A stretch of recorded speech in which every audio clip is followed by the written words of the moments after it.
Hello बच्चों, welcome to Neeraj technical classes. आज हम लोग देखेंगे माइक्रो कंट्रोलर का सिलेबस।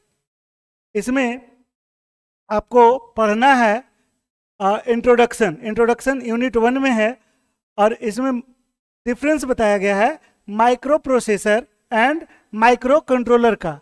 ठीक है, दोनों में स्लाइटली जो डिफरेंस है वो आपको यहाँ पे देखने को मिलेगा। इसका आर्किटेक्चर जो है आपका 8085, 8085 और 8086, ये दो तरह का आपका माइक्रो कंट्रोलर और माइक्रो प्रोसेसर दोनों है। MCS51 या इसको हम लोग 8051 भी बोलते हैं। इसका फैमिली में बहुत सारा माइक्रो कंट्रोलर आता है और स्लाइटली डिफरेंस, पिन का जो कॉन्फ़िगरेशन है, पिन का जो स्ट्रक्चर है, वो हर एक में स्लाइटली डिफरेंसेस है। किसी में पिन ज़्यादा है, डेटा पिन, और किसी में कम है। और इसका जो बना हुआ आर्किटेक्चर है इंटरनल, वो ये 4-5 चीज जो है आपका यूनिट 1 में है। इसके बाद यूनिट 2 में हम लोग प्रोग्रामिंग की बात करेंगे। जो माइक्रो कंट्रोलर होगा या माइक्रो प्रोसेसर होगा, उसमें हम लोग प्रोग्रामिंग करेंगे। प्रोग्रामिंग आइदर सी से कर सकते हैं, सी लैंग्वेज जो सबसे इजी है, या फिर इसके लिए आप आर्डिनो का IDE मतलब जो है वो आप यूज कर सकते हैं। ठीक है, इसके बाद प्रोग्रामिंग में आपको इंस्ट्रक्शन सेट बताया जाएगा, एड्रेसिंग मोड बताया जाएगा, कंडीशनल प्रोग्रामिंग बताया जाएगा, काउंटर बताया जाएगा, टाइमर बताया जाएगा, स्टैक्स बताया जाएगा।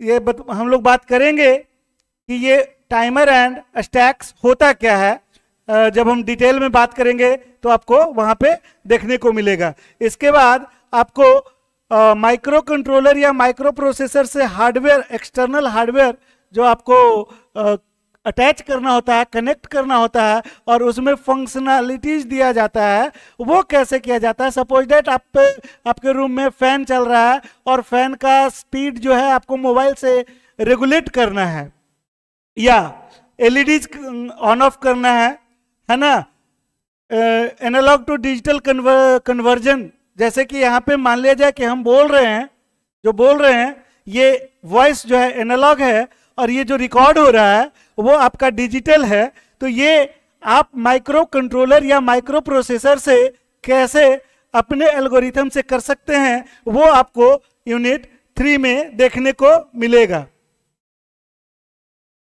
सेंसर्स, बहुत सारा सेंसर्स अवेलेबल है, जैसे कि वाटर सेंसर, अल्ट्रासोनिक सेंसर, और भी बहुत सारे सेंसर्स हैं जिसका यूज जो है किसी भी चीज को सेंस करने में। अल्कोहल सेंसर है जो कि अल्कोहल को सेंस करता है, एयर मॉइस्चर सेंसर है जो हवा में मौजूद नमी को सेंस करता है। ये सब सेंसर से कनेक्ट करके हम लोग प्रोग्रामिंग करेंगे और कोई डिवाइस को फंक्शनैलिटीज प्रोवाइड करेंगे। ये आपको यहाँ पे यूनिट 3 में देखने को मिलेगा। अभी जो हम बात कर रहे थे यूनिट 2 में, ये कंडीशनल इंस्ट्रक्शन, प्रोग्रामिंग, यहाँ पे पूरा का पूरा जो है यूनिट 4 में आपको दिया हुआ है। अभी हाँ, सी प्रोग्रामिंग विथ 8051, यहाँ पे आपको 4th यूनिट में ये पूरा का पूरा आपको देखने को मिलेगा। यहाँ पे इनपुट आउटपुट प्रोग्रामिंग जो है वो आपको करना होगा। कैसे हम लोग इनपुट डिवाइस का प्रोग्रामिंग करेंगे, कैसे हम लोग आउटपुट डिवाइस का प्रोग्रामिंग करेंगे, सीरियल का कम्युनिकेशन प्रोग्रामिंग करेंगे, इंटरप्ट्स क्या होता है ना, कीपैड वगैरह जो एक्सटर्नल कीपैड होता है। जैसे मान लिया जाए कि आपका कीपैड मोबाइल जो अब तो आउटडेटेड हो चुका है, पहले जो नोकिया का जो मोबाइल 1100 आता था, या फिर सैमसंग का जो मोबाइल आता था, उसमें कीबोर्ड्स, कीपैड जो था वो, और उसके अंदर जो माइक्रो प्रोसेसर और माइक्रो कंट्रोलर लगा हुआ था, वो दोनों के बीच में जो कम्युनिकेशन इस्टेब्लिश होता है वो कैसे होता है। इसके अलावा आपका जो बनाया हुआ डिवाइस है उसको हम डायरेक्ट लैपटॉप या कंप्यूटर से कैसे कम्युनिकेट करेंगे, इसके लिए आपको कम्युनिकेशन इंटरफेस RS-232 है। ये हम लोग 4th यूनिट में देखेंगे।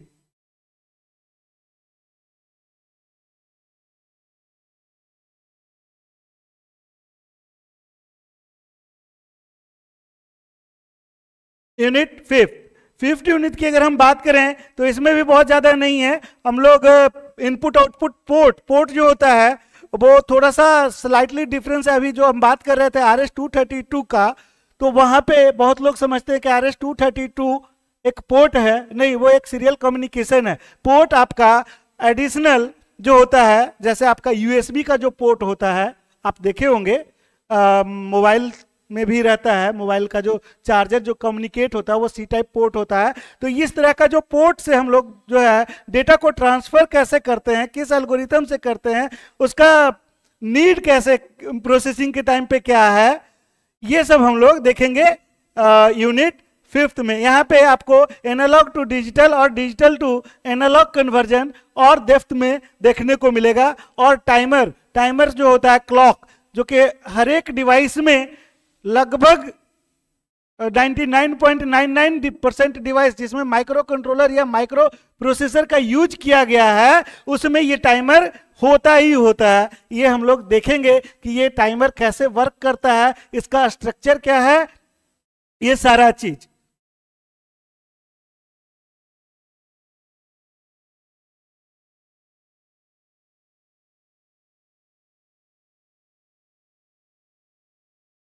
अगर आप लोग इलेक्ट्रॉनिक्स बैकग्राउंड के स्टूडेंट्स हैं और 3 सेमेस्टर थोड़ा बहुत पढ़े हैं, तो आपको resistance, capacitor, diode, triode, track, ICs, ये सब का नॉलेज, बेसिक नॉलेज रहा होगा। इसके बाद जो आपका वेरी लार्ज इंटीग्रेटेड सर्किट है, जिसको हम लोग VLSI बोलते हैं,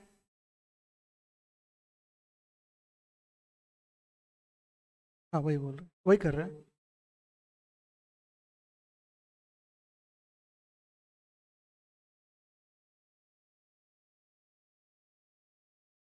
यही VLSI जो है, very large, V stand for very, L stand for large, S stand for scale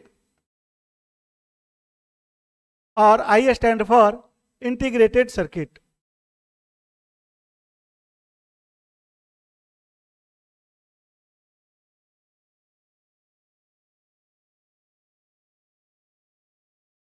integrated circuit है, ये जो है आपका छोटे छोटे जो आईसीज हैं, आप लोग 555 टाइमर पढ़े होंगे, उस तरह का छोटा छोटा आईसीज का जो सर्किट है उसको बहुत बड़े पैमाने पे मर्ज करके एक सर्किट बनाया गया, जिसमें आपको प्रोग्रामिंग करने का फीचर्स दिया गया और उसका नाम दिया गया माइक्रो कंट्रोलर या फिर माइक्रो प्रोसेसर। अब यहाँ पे बात करते हैं माइक्रो कंट्रोलर और माइक्रो प्रोसेसर में डिफरेंसेस क्या है। पहले इंट्रोडक्शन में हम आपको यही बता देते हैं कि micro difference between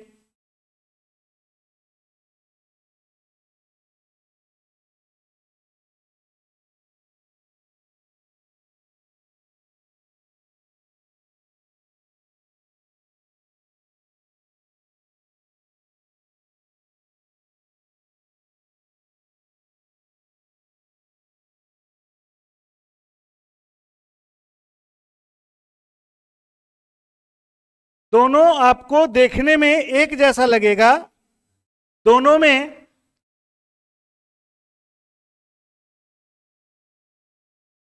pins out रहता है इस तरह से।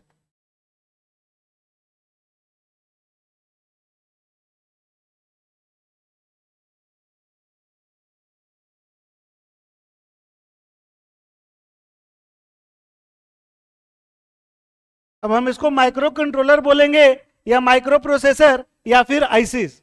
देखिए, आप इसको आईसी जब बोल रहे होंगे, इंटीग्रेटेड सर्किट, वहां तक तो ये चल जाएगा। लेकिन अगर ये माइक्रो प्रोसेसर है और माइक्रो कंट्रोलर बोल रहे होंगे तो गलत हो जाएगा। अब बात रहा कि माइक्रो प्रोसेसर क्या होगा, तो माइक्रो प्रोसेसर में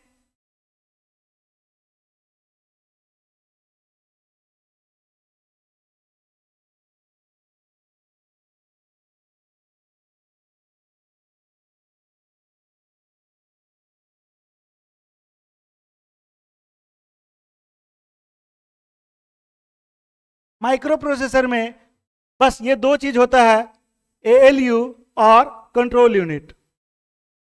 ठीक है। माइक्रो कंट्रोलर जो होता है इसमें तीसरा चीज इंक्लूड किया जाता है, वो है MU, मेमोरी यूनिट। पहला ALU अर्थमेटिक लॉजिक यूनिट, दूसरा कंट्रोल यूनिट और तीसरा मेमोरी यूनिट। ठीक है। अगर हम इसको डायग्रामेटिकली समझें तो जो CPU होता है, सेंट्रल प्रोसेसिंग यूनिट,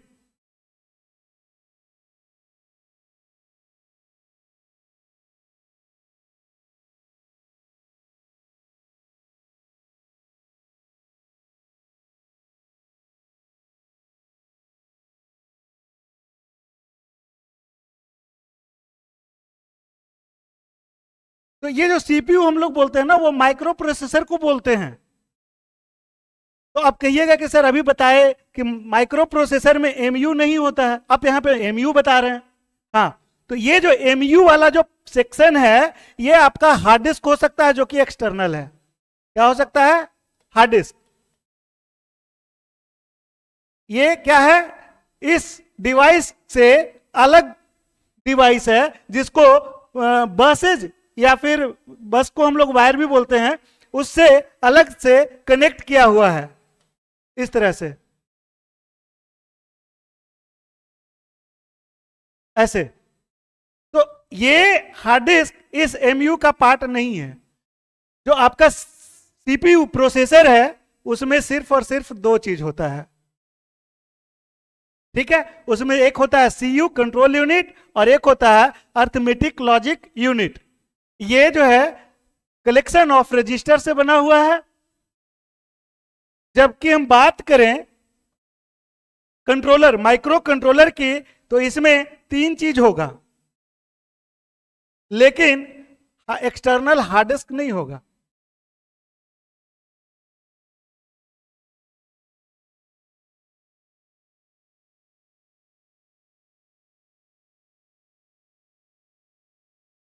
इसमें ये जो मेमोरी है ये सर्किट पे ही डिफाइंड है और इसका एक लिमिटेशन है। मान लिया जाए कि इसका लिमिटेशन दिया गया है 5 लाख। 5 लाख बर्निंग टाइम है, मतलब इसको हम लोग 5 लाख टाइम्स रेज कर सकते हैं और जितना बार रेज कर सकते हैं उतना बार इसमें हम लोग प्रोग्रामिंग कर सकते हैं। ठीक है। प्रोग्रामिंग हम लोग बर्नर के थ्रू करते हैं, USB बर्नर के थ्रू। तो हमको ऐसा समझ में आ रहा है कि आपको ये डिफरेंसेस तो समझ में आ गया होगा कि माइक्रो कंट्रोलर और माइक्रो प्रोसेसर में क्या डिफरेंसेस हैं। नोट्स की अगर हम बात करें तो पॉइंट वाइज आप लिख सकते हैं। एक साइड में लिख दीजिए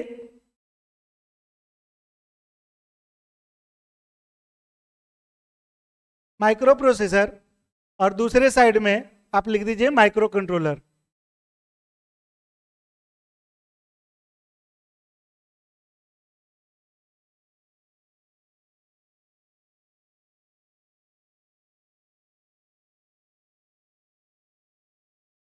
पहला,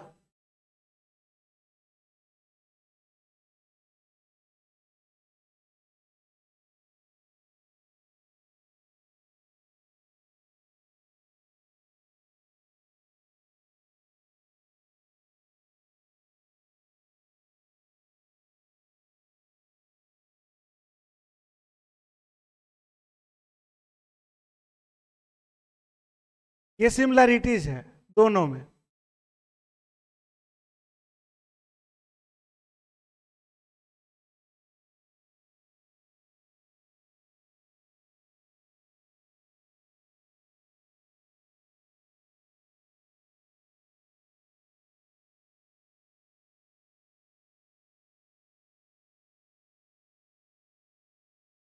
ये सिमिलरिटीज है, दोनों जो है सेमीकंडक्टर मटेरियल से बना हुआ होता है। दूसरा चीज है माइक्रो प्रोसेसर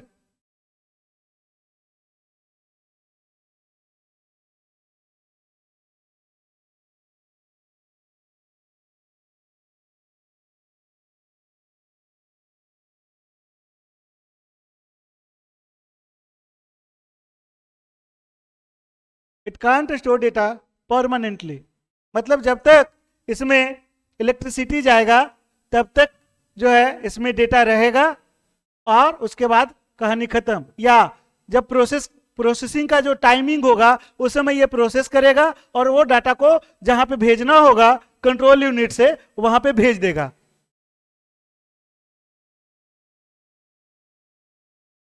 इसमें जो है स्टोरेज होता है।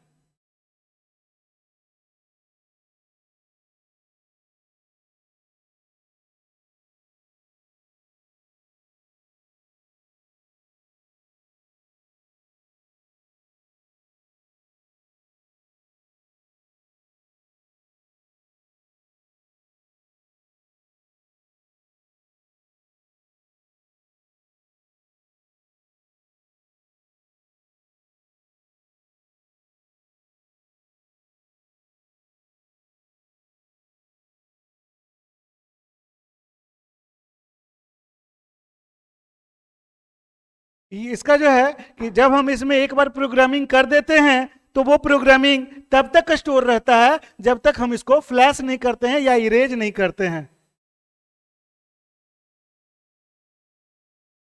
फ्लैश करना और इरेज करना दोनों एक ही चीज है, और ये हम लोग यूएसबी बर्नर से करेंगे।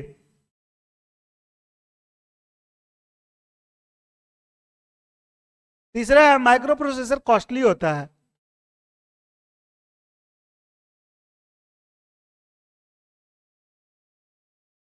और ये जो होता है थोड़ा सा सस्ता होता है, चीपर होता है।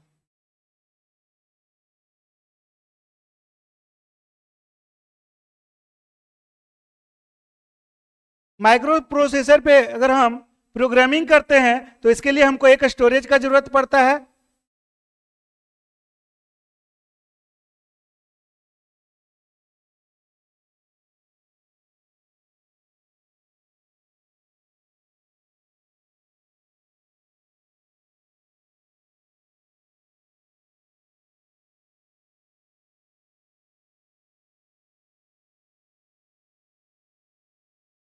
इसमें जरूरत नहीं होता है।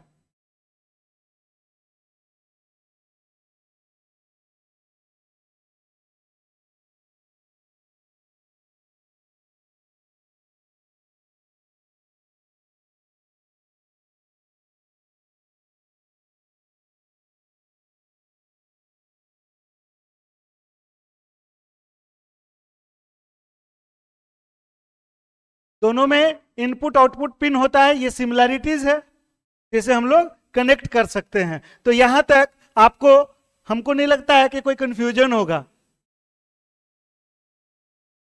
और इसी के साथ हम ये क्लास आज का समाप्त करते हैं। मिलते हैं नेक्स्ट क्लास में। Thank you.